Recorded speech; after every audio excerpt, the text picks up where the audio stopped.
Thanks for joining, everyone. This week's Product Council is focused on what I view as probably one of the most important work streams and one of the most unsung work streams, which is platform quality and security.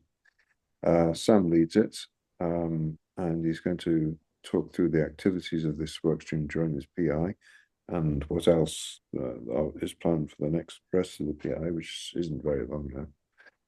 And I'm hoping you'll also talk about the impact of the platform quality and security workstream on the Mojaloop V17 release, which I've been observing with great interest. So on that basis, I will hand over to Sam and be interested to hear what any questions that anyone might have at the end. Okay. And yes, Thank I you. can see your screen, Sam. Thank you, Paul. Hello, everyone. Thank you for confirming that, Paul. So I'll give a high-level overview of what's happening as part of this work stream. There is overlap with others, as Paul was mentioning, with releases and other work streams as well. If there is anything you would like to know more about, or if you have any questions, yeah, feel free to interrupt. So I have a summary slide aggregating all the activities that are happening as part of this work stream towards the end. But I have some individual slides for some big topics. And there is a general quality issue that we wanted to address as part of V17.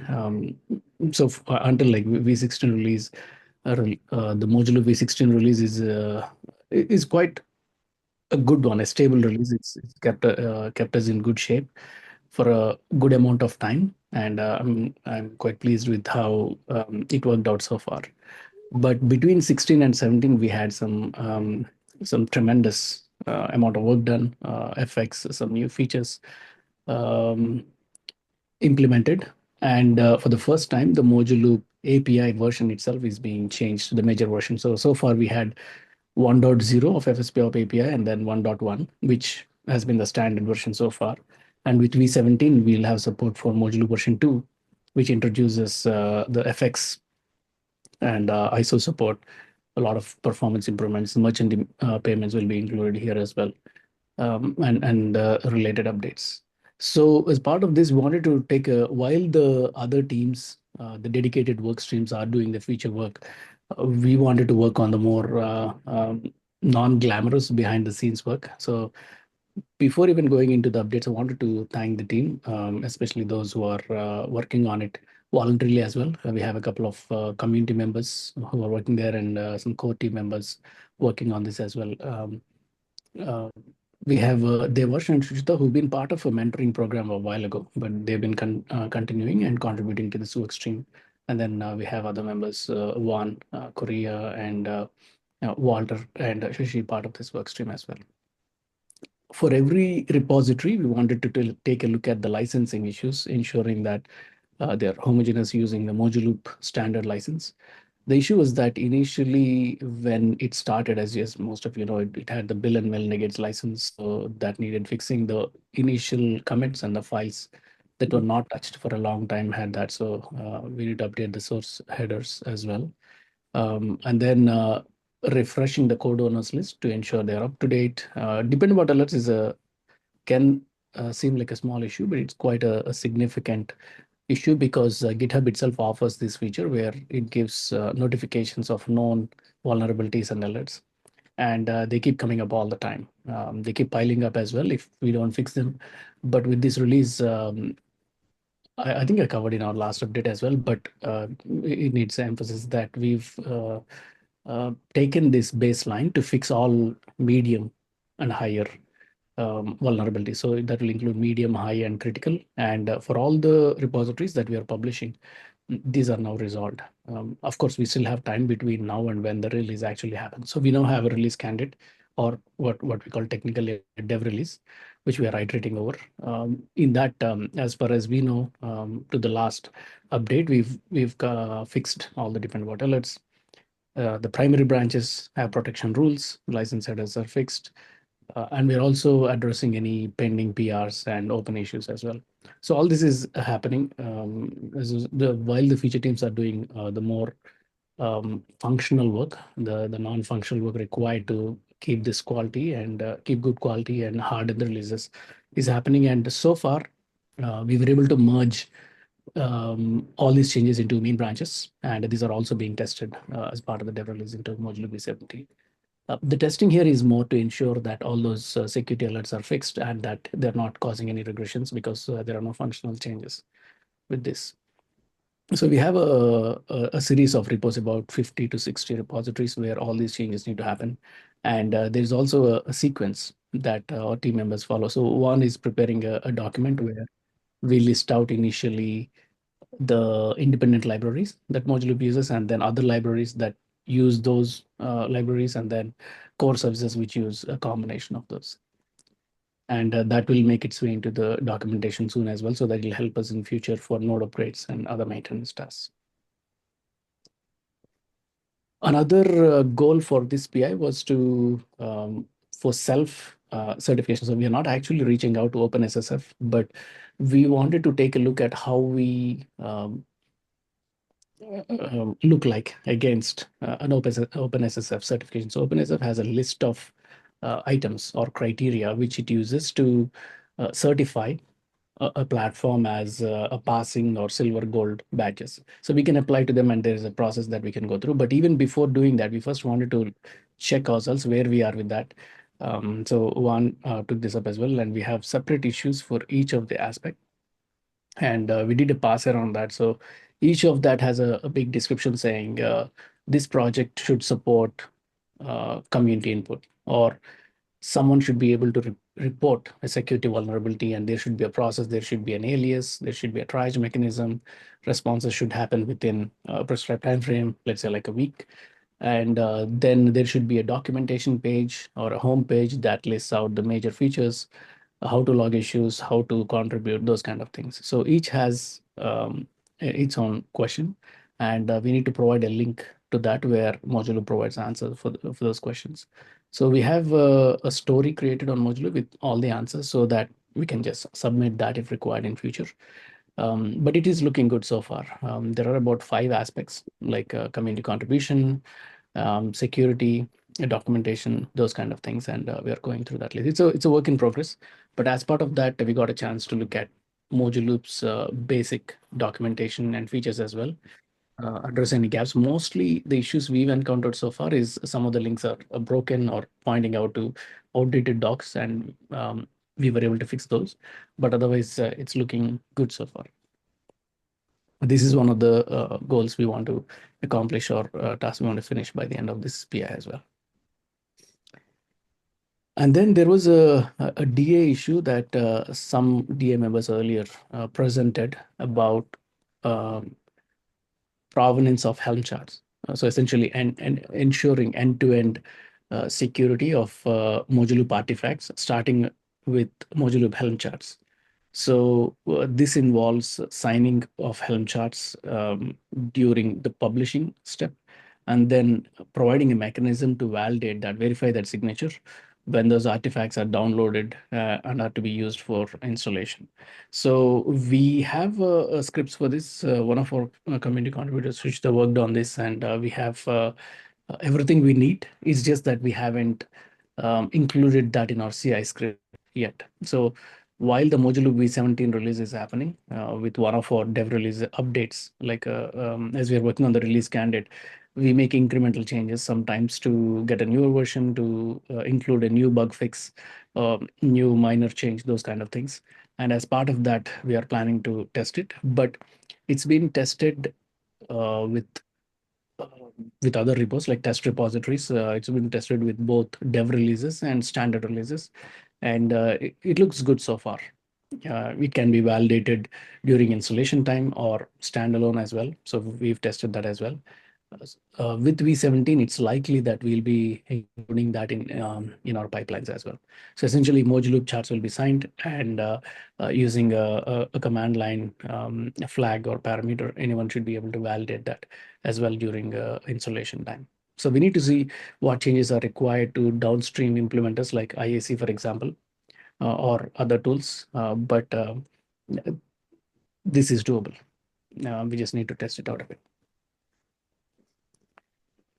And then software bill of material updates. We've concluded the basic or an initial version of software bill of materials last PI itself. But this PI, take another look, because we had some reports that this exhaustive verification, because SBOM goes to the lowest length possible. Like sometimes there are 14 levels of library. So one library uses another up to 14 levels. And it does all of that. And it's taking quite a bit of time. And our CI builds, we want them to be relatively quick. So we want this step to pass in like 1 minute. And for some of the builds, it passes quickly. But for some services, it's taking a bit of time, like 7 minutes for some complex services. So trying to improve the efficiency on that and rethink how the bill of materials is generated. So that is what's currently happening. But um, this is proven to work. We had an initial version. It's just we're enhancing and improving that now for efficiency and performance. And one of the outcomes of this was our eyes are open to many libraries that were not well maintained, or have good replacements. So that work is happening as well. We had several issues where our team members have taken up replacing of not so well maintained or even deprecated packages. And that has happened as well. And V17 will be a release where we'll have a good, well maintained set of libraries in our services as well. And then there was an issue we encountered this PI where Anchor engine that we use for our image scanning, it was deprecated, but it was still generating the policies that we need, or policies and rules we need for validating and scanning images. But midway through the PI, when we upgraded to use a different version of the base images, so it started failing, because even that is not able to download new rules and apply those generate policies. So we are having to replace that. There are a couple of candidates that we are investigating, Gripe and Trivi.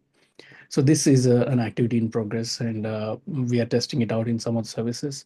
And based on how it goes, we will be replacing that Anchor engine with this in our CI tools. It looks like we may go with Gripe, but we're still open on which looks better and which is giving a more exhaustive scan and reliable result. So those are the things we are doing. I've covered the SBOM hardening of Mojaloop releases. This is a continuous activity. And then auditing in Mojaloop, I'm not including that in our workstream at the moment, but we had some work done there from the team who's working on Commerce implementation by Inftex, and it's been presented at the DA as well. And there is progress there. It's just that I'm not touching that here at the moment. We've addressed deprecated libraries for the most part. There may still be some that are left out that are not well maintained, but our goal is to have a clean V17 release, and that's in progress. And on the tooling side, we've updated the CI tools. It looks good so far. Updating license files in repos is done. OpenSSF checklist is a work in progress. The stress and load testing, we haven't started that, but I'll remove that here because we now have a dedicated work stream for performance, which includes also drafting and publishing a white paper on modular performance. So it will be covered there as well. So I'll remove that here. And then provenance of Mojaloop artifacts, we've covered that. The initial implementation is ready. We need to test it out before including it in our CI pipeline. So that's where we are on platform quality and security. Or like we are working with the Mojaloop V17 release in mind for most of these things, except for like things where it doesn't make sense, like the OpenSSF checklist and compliance. Everything else is now made its way into main branches. Also want to get the task for the image scanning complete before the release, so that we at least get a benefit of one scan before we publish the release to the community, so that there are no issues there. Mm. Yeah, this is a general workstream related update. And sorry, Paul, that's all I have. If there are any questions. That's fine, sir. That's fine, sir. The, I'm pretty familiar with all of the stuff that you've been talking about, but I was wondering about the image scanning. Can you perhaps explain a little more what you're scanning for and how effective you think it is? So you have several levels of scans and tests for security and vulnerabilities. Obviously, depend about alert, code scanning. Can I actually share my screen and walk you through that? Maybe that'll make Yeah, sense. please. Yeah. Uh, so this is a circles loop, and here we have like several different CS steps. And during the pipeline, we also build the image and scan it before publishing, so that we don't have any let's use Anchor engine. We used to use Anchor engine for that. So let me pick up one of the services. Let's say ML Let's pick up ML API adapter, and let me go to old so that we can see what's happening there. So yeah, so you can see like there are several different steps as to set up. We have about 10 plus steps here. And in fact, this is the deprecation step about where it was taking more time for like Apex services, and it uses the downstream. It's taking a bit of time. And also it's possible that because it uses lots of npm commands to get metadata information, that npm is also throttling it, and network connectivity is making this more efficient to run it in like a minute. And then this image scan is the step that I was talking about. You see here, there are like several different security measures even here outside of the static scanning that happens on the repo level. But here we have a vulnerability check, license, an audit step, and a license scanning, things like that.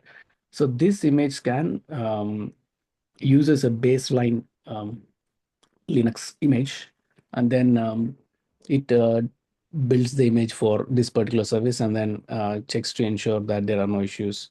And recently we noticed that because of Anchor not being able to generate rules because it is now outdated. It's been deprecated, I think, last year or the year before that. But that image was still able to generate the rules, but now it's not able to, so it's failing. And that's why we want to replace this with another tool like Trivi or Gripe. Okay. Thank you, sir. Yeah. Good.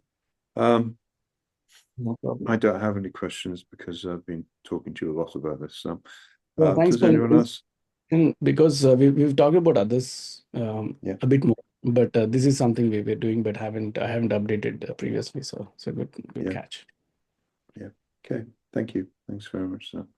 Does anyone else have any questions they'd like to ask, sir? No? Well, if you think of any others afterwards, you can ask on the PQS Slack channel or Product Council Slack channel, whichever you're most comfortable with. Sam is always very helpful, as we all know. So I'll put the recording of this session on the Product Council channel this afternoon sometime when it's finished processing. And I think we can probably close the call there. So Yeah, I'll thank you, share everyone. the PDF Yep, with you all in case you want. yep. And I'll share that on the Slack channel and put it in the Product Council repo as well.